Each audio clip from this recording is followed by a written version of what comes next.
Habang tulog pa nga ang lahat, gising na ako. Pagkatapos ko nga magkape ay nagbihis na ako ng panglusong natin sa dagat.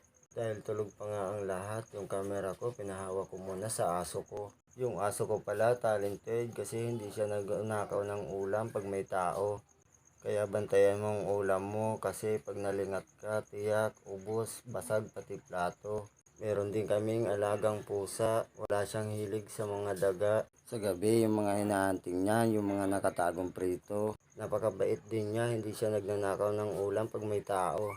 Kaya para siguradong hindi mawala ang prito mo, yung pusa ang sakluban mo, hindi yung prito.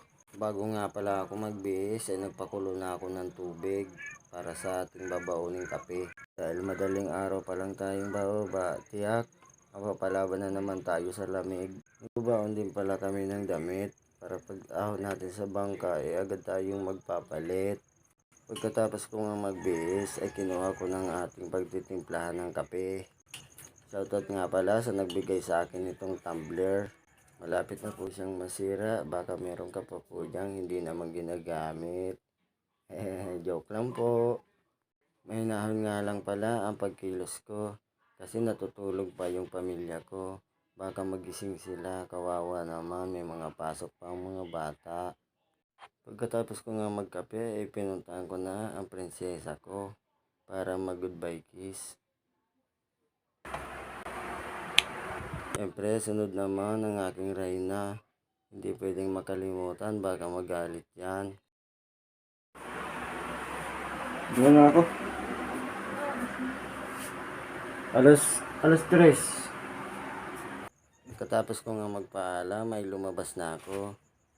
Siyempre, tulog na naman sila, kaya yung camera, hawak na naman ang aso ko. Hindi yung kulay itim, yung kulay brown. Dalawa kasi ang aso ko dito. Yung brown talaga ang talintado. Yung talaga ang pinakamalupit kong aso. Alam din niya kung saan nakatago yung mga prito. Kaya hindi ako naniniwala na kalaban ng pusa yung aso. Kasi magkasama pa sila pag kumukuha ng prito. Kinuha ko na nga pala dyan yung mga gagamitin natin para sa baklad. Mag-isa lang pala ako ngayong bababa kasi tulog pa talaga sila. Nagbili na lang ako sa misis ko na sumunod na lang sila pagdiwanag. Sayang naman kasi kung maunahan pa tayo ng iba magpandaw. Pagdating ko nga sa baklad ay agad bumaba na ako. Sa pagbaba ko nga ay agad nakahuli ako. Ang nahuli ko po palang ito ay isang ubod kung tawagin dito sa amin. Palangita naman sa iba. Pero napakasarap po niyan lutuin sa gata. Napakalaman po niya kaso matinik nga lang. Ingat lang po sa pagkain yan kasi matinik ang laman. Medyo delikado din po itong hulihin kasi nangangagat. Napakatalim po ng ngipin niya. Kaya pag nakakita kayo niyan sa dagat, pag hindi naman kayo expert, iwasan nyo na lang. Medyo natagalan pa nga ako sa pagtanggal sa kanya kasi nakakagat siya sa aking salok at pumilipit pa. Pag nakakagat kasi siya guys, na pumipilipit pa siya parang crocodile. Kaya kumuha ako ng pakpukpok at pinukpok ko yung ngipin niya para matanggal sa lambat. So ayan na nga guys, natanggal na. Dahil mag-isa lang ako at walang naghahawak ng camera, itinali ko lang siya sa tulos ng aking baklad para inyong makita. Ang daming ko nga dyang huling isda mga kapadimin kung inyong makikita. Kahit medyo madilim, aninag naman yung iba. Hindi nga pala ako nahirapan manghuli ng isda dyan mga kapadimin kasi madilim pa. Pag madilim kasi maaamo ang mga isda. Pag ganito kasing madilim at mababaw, kahit pikit makakahuli ka. Minekos-mekos ko nga lang ang pagsalok dyan mga kapadimin. Napakasimple lang, huli agad sila. Sari-sari pa lang huli ko, hindi lang puro isda. Meron ding hipon at pugita.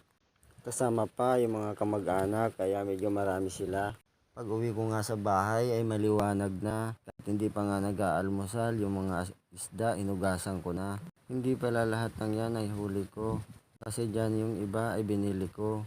Nagba-buy and sell din kasi ako. Yung hanap buhay na yan ay naman ako sa mga magulang ko. Kaya sa mga anak ko, mag-aral kayo kasi hindi ko na ipamamana sa inyo to. Kapin nyo maging mga dalubhasa para tumalim ang buhay nyo.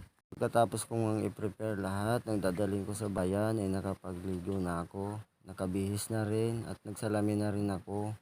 Kasi pag nakasalamin ako, kamukha ko raw si Ryan Agoncillo.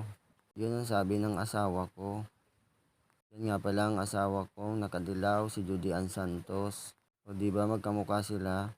Pag alis ko nga, sabi ko sa asawa ko, videohan ako para makita nyo kung saan ako pupunta. Yan palang bundok sa harap ko, kung nakikita nyo, yan sa kabilang dagat, dyan ako patungo. Hindi pala ako nagdadala ng cellphone pag lumuluwas kasi naghihinala ang misis ko. Pagdala ko kasi ang cellphone, iniisip na may kachat ako.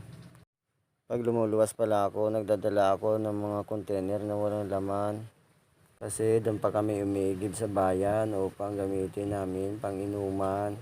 Pati gamit namin sa pagluluto, doon kami umiigib sa bayan. Kaya sabi ko, pag ako yumaman, magpapagawa ako ng sarili kong nawasa para hindi na kami mahirapan.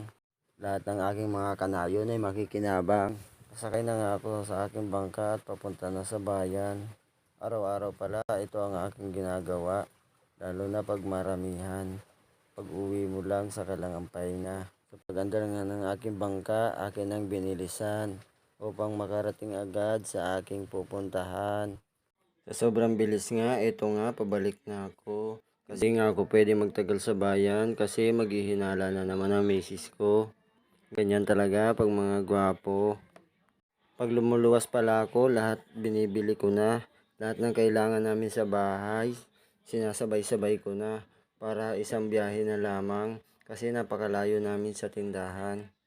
Salamat po sa inyong panonood. Huwag niyo pong kalimutan mag-follow at mag-subscribe po sa aking YouTube channel.